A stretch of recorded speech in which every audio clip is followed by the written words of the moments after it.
Welcome from the beautiful Sydney, Australia.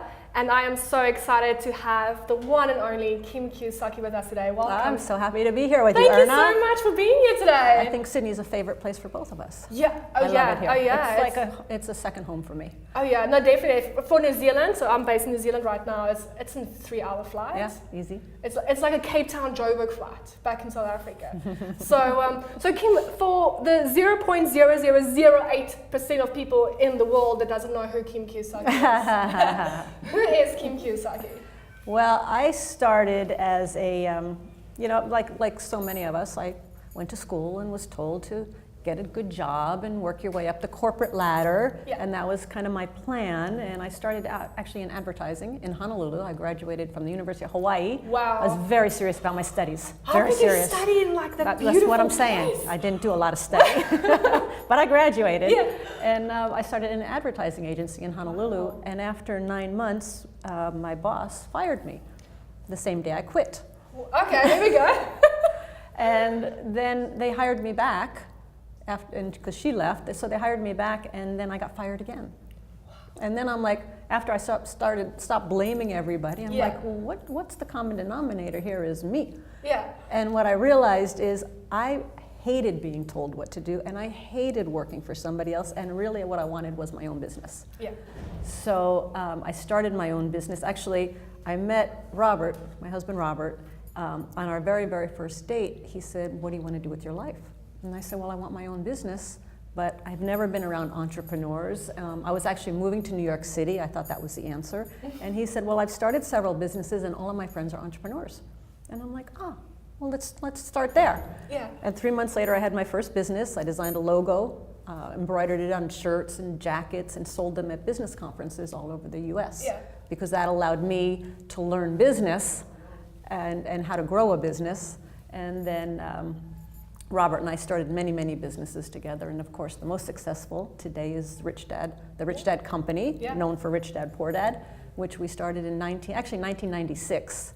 And what a lot of people don't know, they think the book came first, but Robert and I had a company before that where we taught entrepreneurship. And we realized that when we turned that company over, that we still loved teaching, but we didn't want to be the ones on the road having to travel all over the world teaching the message. Because what happened is in 1994, Robert and I retired. Not retired, we were financially free. Not the word retired. We were financially free. And people thought, oh, you must have millions and millions and millions of dollars. And we're like, no, we only have $10,000 a month coming in from our investments, primarily real estate. But we only have $3,000 going out in living expenses. So at that point, we were financially free. So everybody kept asking, how'd you do it? How'd you do it? How'd you do it? So instead of us traveling all over the world, we created this board game called Cash Flow. And that was how we started, because we love board games, we love competition. We created this game, and then we're like, well, now we need a brochure to help sell it. So Robert started working on the brochure, and months and months and months later comes this book, Rich Dad, Poor Dad. Wow. And then the book takes off, and we've been having a great journey ever since. Yeah. And it's been interpreted in how many languages right now? Oh boy, it's a good question. It's about in, I don't know how many languages there are, but I know we're not like 103 countries and maybe 80 languages. Because I remember my dad, when I was a lot younger, he had the book. And I mean, I was still in like primary school and he had the book. So that was great. And Kim, if you could start any business today, what will that business be and why? Oh, I am starting a new business. Oh, wow, I love it. Tell us about it. Well, actually not a new business. It's all along the lines of what I've been doing, because I love teaching women. I love educating women, and especially about money. I'm sure you know all the statistics that for women as we get older, more and more of us find ourselves in financial straits because divorce, death of a spouse, bad money management. We've still depended upon our husband or our family to take care of us financially. So that's going to probably be my mission until the day I die. But I have 3 girlfriends, and they're all entrepreneurs. Oh, wonderful. And we do a teaching tour every year, teaching women-only events. And we wanted to come up with a product that we asked ourselves, what's the most powerful and impactful product we could create that would make a positive difference for women? And we did a lot of research, and I won't go into the whole thing, but what we found out is in the world of neuroscience, there's a thing called a meaning network. And the bottom line is most women don't know what's most meaningful to them. Because we have all these different hats and take on all these different roles, or we take on what's meaningful to other people around us, our husbands, our families, our culture, our society. So we lose track of what's most meaningful. Well, what neuroscience has found is when you can tap into, at your core level, what's most meaningful to you, and I can speak from experience because I've done this and it totally changed my life. When you find that, then life becomes so much easier, because then your decisions are based upon what's most meaningful to you, your direction. You become self-motivated. Life just becomes more fun. Your relationships get better because you're really being who you are at your core, and not pretending to be somebody else. So we start there, and then once they discover that, then we can move on to money and investing and entrepreneurship. Amazing. And if you had to lose everything today, how would you go about making your first million again? That's a great question. I've thought about that actually. Really? Well, I kind of have. We've kind of been brought up that way. It's like, I'll tell you a quick little story. There's a gentleman named Spencer Johnson. He wrote The 1 Minute Manager, Who Moved My Cheese. I read that book. So we were having dinner with him in Honolulu. He had a house there, and the waiter comes up to Robert and says, "Oh, Mr. Kiyosaki, I have your book, Richdad, poured that in my car. Can I bring it? Would you sign it?" And Robert says, "Of course I would." And Spencer looks to us and he goes, "You know, I've seen you guys like on the street, and people would come up and ask to take a picture, ask for a signature." And he goes, "You always say yes." And he goes, "Why do you do that?" He goes, "I don't usually do that." He goes, "Why do you do that?" And I looked at my watch and I went, "Spencer, it wasn't long ago. We had nothing. We had nothing. Why in the world would we turn somebody away who is enjoying our work and having great wins and successes because of it? I mean, that's why we do the work." Exactly. Yeah. Exactly. And I think a lot of people, especially when they start out and as they grow, they actually forget where they started, right? Yeah. I think so. I think so. So to your question of what I would do, I would probably take the same mission, and I'd use online a lot. I mean, this whole world now is digital. I would tap into networks of people that I know, and I would just keep probably doing along very similar lines of what I'm doing. And how has the business world changed since you guys started out in the 1990s to what we are today in 2018 with social media and everything? Well, a funny story. I'll give you a perfect example. Okay, Richdad Poor Dad comes out, and at that time it was all about getting a database. Okay, this is long before social media, long before all the computer programs. We're like, we need to find out who's buying our book. So on the back page of Richdad Poor Dad, we put an ad, and they said, "Send us $5 for shipping and handling, and give us your name and address, and we will ship you a free audio cassette." Wow. That's how we started. A cassette, an audio cassette. You're laughing. I know you're laughing, but we're talking 97 here, 1997. So it wasn't that long ago, but 20 years, and so that's how we started gathering data. You know, so now our company has gone, and Robert and I would travel all over the world because we were the spokespeople, we were the salespeople. Now the company has gone so digital. We have the most amazing IT team, and they're all like under 30. Wow. But we're doing a lot of online programs, taking Richdad materials and repurposing them online. So it is a very different world. It's a very exciting world.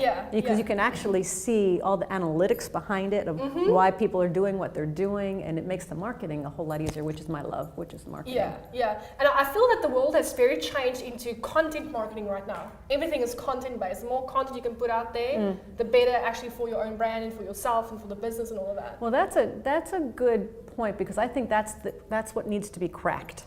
Because the way content is being put out there, a lot of it is really boring. And it needs to be entertaining. Exactly. And so, you know, I look at some of especially the academia stuff, oh my God, it's so boring.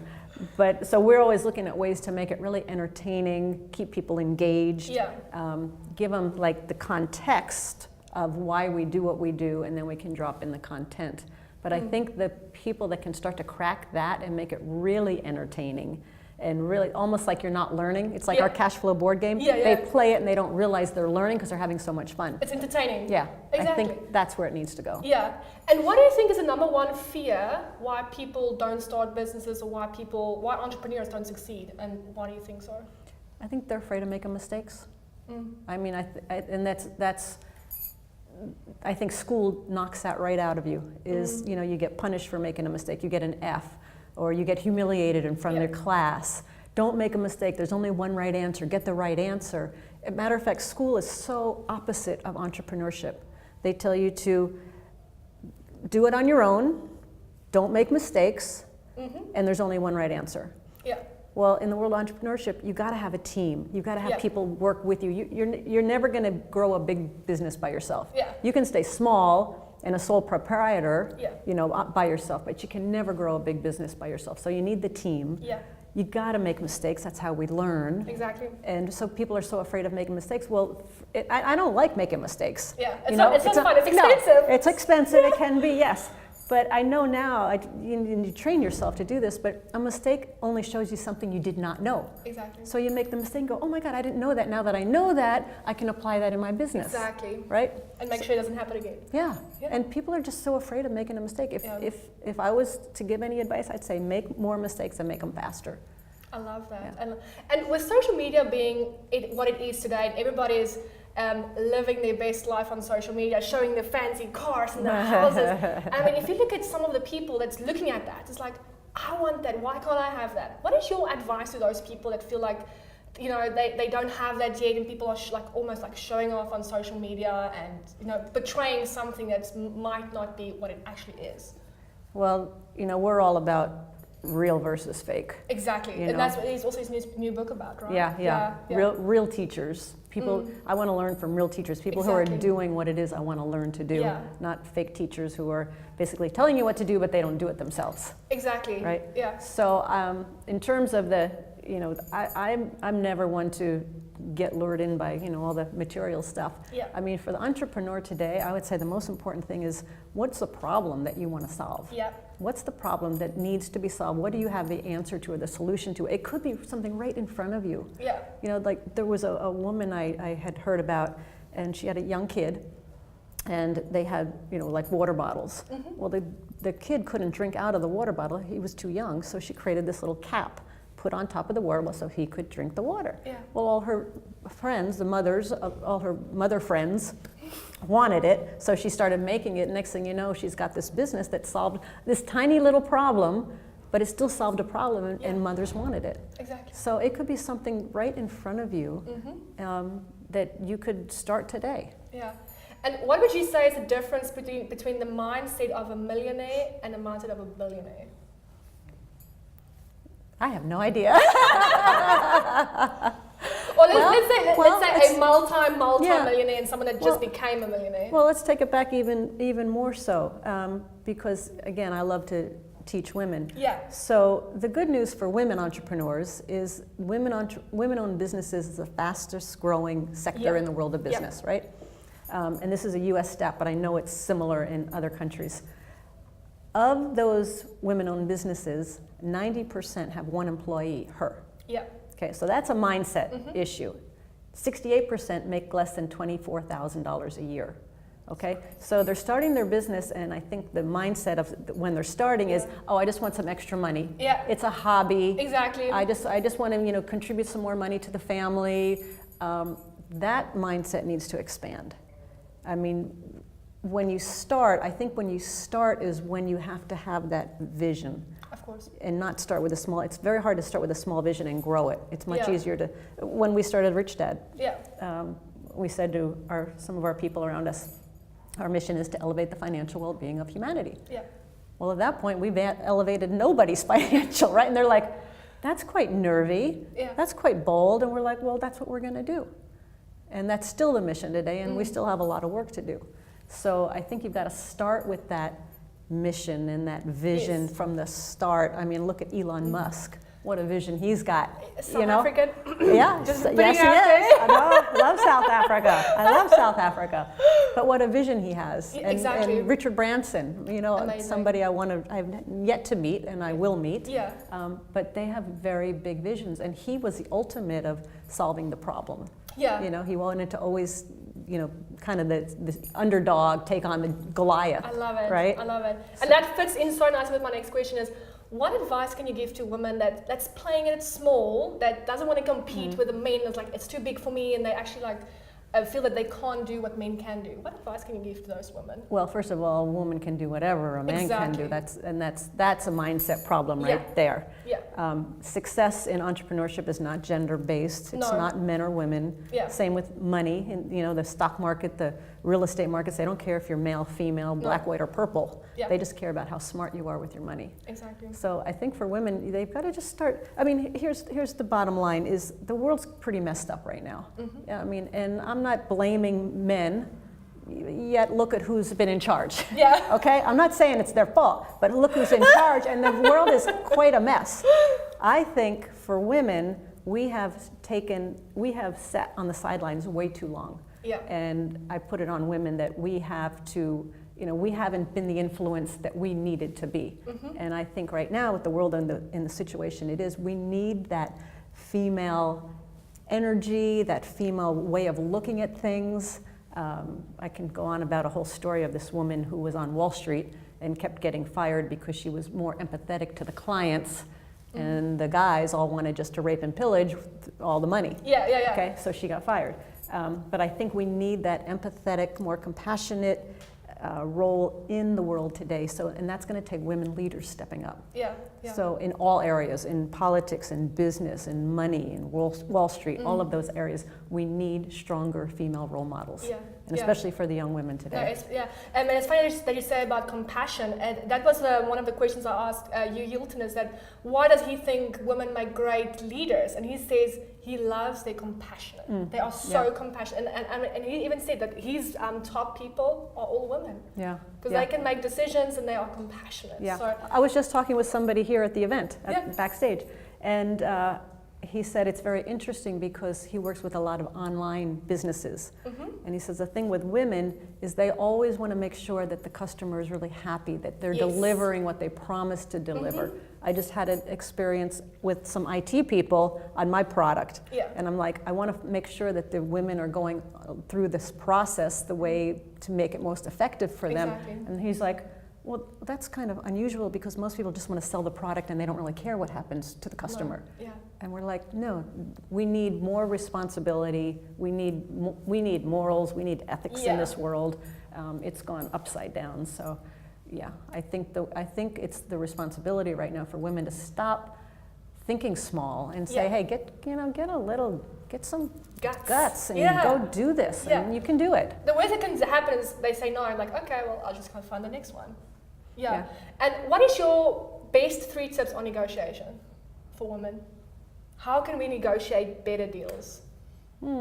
I have a very different approach to negotiation. Well, share it with us. Because I love negotiation. And I always ask for what I feel is fair. But I've been trying something new lately, and it works out very well. Is when you go in there and you have no set outcome. And you're just there to put out your point of view and put out your request and have this conversation. And when you don't have an outcome, I'm finding that the conversation is much more honest and much more real, and I usually get more than what I want.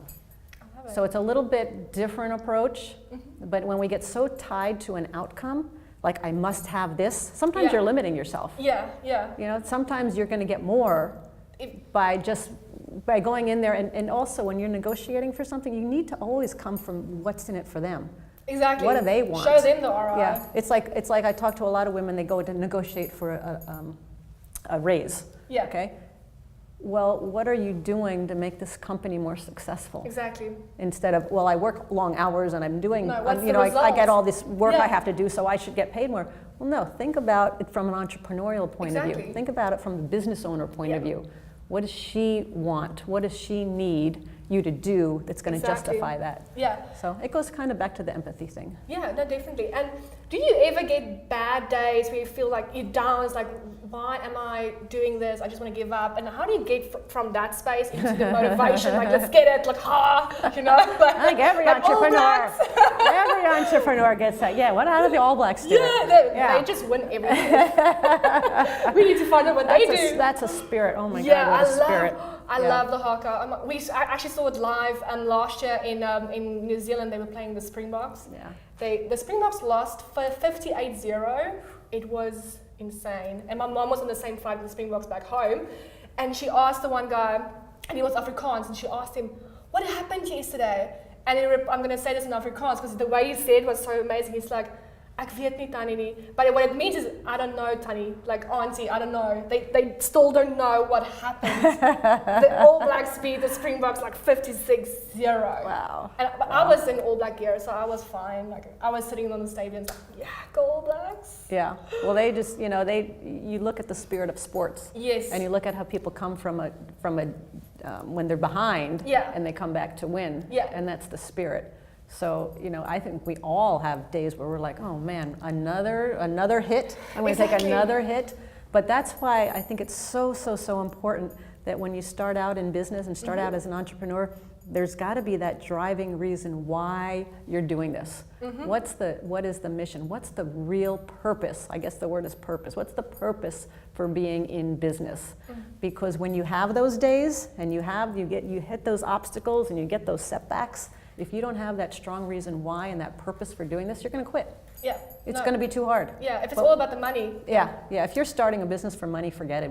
I would quit now. Yeah. Because it's not going to be a strong enough reason why to keep going through those tough times. Yeah. And how do you get through those tough times? I have no idea. You just do. Wine. South African wine. There you go. Beierskloof. And then, well, it's also it's one of the reasons why you really do need a great support team around you. Yes. And again, in school they tell you to do it by yourself. Yeah. But no, you need a good support team. And I always love to have great mentors. Yeah. I think that if there's any shortcut to entrepreneurship, I think it's through mentorship. Find a mentor who's doing what it is you're doing, or who's doing what it is you want to be doing, and learn with them, work for them for free. Yeah. Get a relationship going, because that can be the ultimate shortcut. Sure, exactly. Yeah. And what is your advice when someone wants to actually choose a business coach? How should we go about choosing a business coach that will take you from here to there the fastest way possible? I think it's the same. Because when you talk about business coaches, there's a lot of different categories of business coaches. Again, I want to work with somebody who's doing what it is I do. Exactly. I don't want a consultant. If I'm going to go into buying, cash flowing real estate, I want to learn from somebody who's already done that or is doing that every day. Yeah. I think that's priceless. Yeah. And what do you think about the Women Entrepreneur platform, where we are helping women build successful businesses and scaling it? Yeah, I think it's crucial.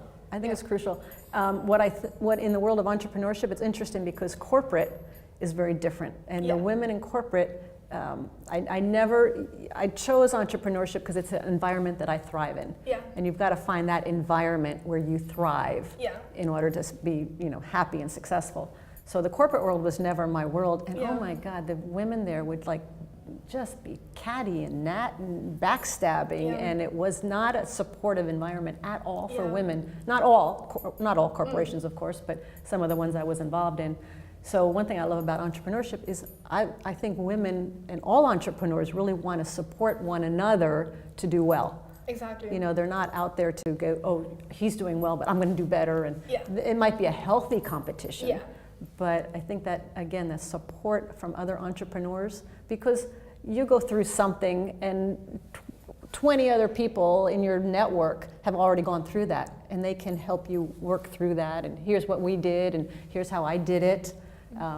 And I just think that makes all the difference. Yeah, no, I think it's about that support. Yeah. With the platform that we've created, it's a community, it's a support of women doing. Because I feel that a lot of women feel that no one's supporting me, no one gets me, and who can we talk to? So well, I think that goes back to one of the questions you asked earlier: is what keeps people and women from yeah. succeeding is because they don't have that support. Yeah. I mean, when I started, I really didn't have a lot of support around. Yeah. I had some entrepreneurs that were helping me and guiding me.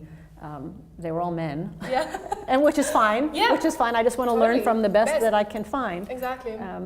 And I think you know, one of the keys. Well, I'll give you this. There was a study done, and the study was done on centenarians. Mm-hmm. These were people that lived 100 years or more, and they wanted to find the 3 key denominators of why they lived so long. One was they had a sense of purpose, and see, I think this applies 100% to entrepreneurs.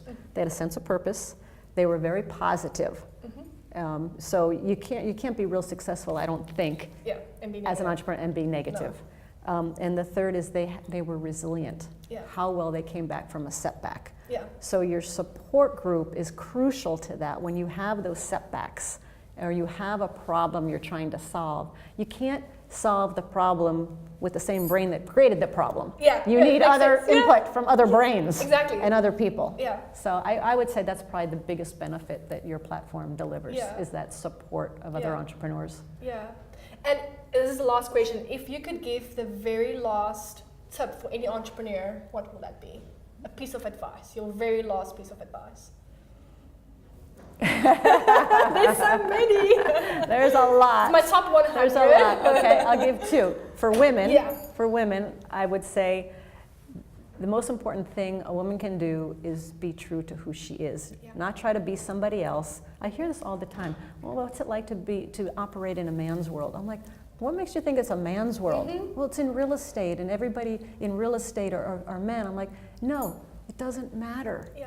It's just you do what you love to do. You get smart at it. You get really good at it, and it's not a gender issue at all. But I found if women can really operate from who they are, what they stand for, what their values are, kind of going back to what's most meaningful to them, then the rest kind of falls aside. That's number 1. Just be as true to, and number 1, you got to find out who you are. Yeah. What are your values? What do you stand for? What's most important to you in your life? And number 2, I'm going to go back to making mistakes. Make more mistakes, make them faster. Don't look at them as a negative. Look at them as, oh my God, this is great. I made a mistake, and now I can use this to grow my business. Yeah. Make more mistakes, make them faster. Don't be afraid of them. Wow, fantastic. Yeah. Thank you so very much for your Erna. Time today. Thank it was so great to speak with you today. You too. And a safe trip to the US. And Thank you. Enjoy your time down under. Oh, I will definitely do that. I will definitely enjoy my time here. I love it here. Awesome. Yeah. Thank you. Thank you. Awesome.